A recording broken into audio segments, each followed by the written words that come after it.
Thank you, Pastor Crockett. What a opportunity it is. We appreciate your graciousness and Pastor Stephen Huffman's graciousness to give an opportunity just to let you know what's going on over there. I was determined before we left, and of course it's been taking a while to get back, to make a contact and let you know we were hoping we could work together. As far as an update on the camp, let me tell you about that. The Lord is a strong tower, and He has protected us tremendously during this time. We are going to lose our piers. We have 2 piers, and thankfully those are insured. For a long time you couldn't do that, so we'll work through that. I read this, every pier on the lake, which is hundreds, is destroyed or damaged because your neighbors washed away and it came and destroyed yours, and yours destroyed your neighbors. It's been amazing, but it's not overstating it then to say this, that everyone that lives in that area has never seen the destruction that's going on there. No one has ever seen the lake like that. No one has ever seen in Wilmington the rivers swell like they have.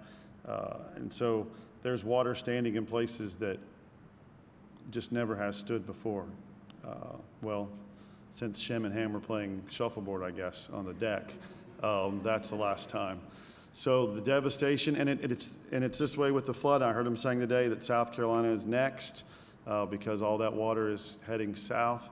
But you always think, okay, we're past it, and it's been an incredible devastation. So there's things going on, like in our county, you couldn't, up until just I think last night, you couldn't get in the county without proof of residence. They're patrolling the roads and not allowing you in. There's curfews, sometimes 24-hour curfews.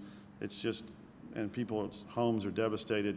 A lot of what you're seeing now is just roofs of buildings and rivers where there are roads.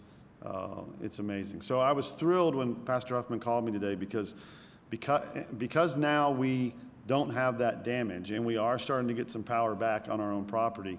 I see that we can be a really strategic place that teams that are coming from other places can come and land and stay and be fed and then reach out to other churches in the area. He and I were just talking about 4 or 5 churches that are inside 45 minutes from us. And so, we've had to cancel this is the busiest time of year for us. We have school camps and retreats going on. Our busiest time of the year is September and October.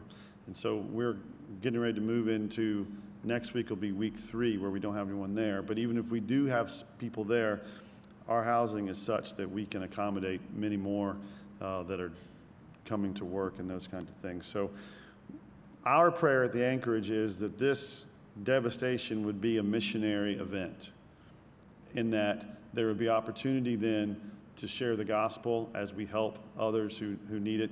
I got an email or a text from our pastor, Gary Ledbetter, our church there in Whiteville, that went out this afternoon saying, hey, we are going to have services tonight if you can get there, and also bring supplies, because we're going to try to help people in the community. We don't have to know them. We're just going to do our best to help them. And I think that's what we can do as churches will come to that area. We can just meet the needs and partner with churches who are trying to reach people who have contacts, and we'd be thrilled to be able to do that together. What a blessing it would be. And so we believe the Lord has us right there and protected us for such a time as this. So pray for us if you will. We're excited to see how the Lord's going to work and show himself strong to us. But again, thank you for the graciousness in this report, and we look forward to being able to work together.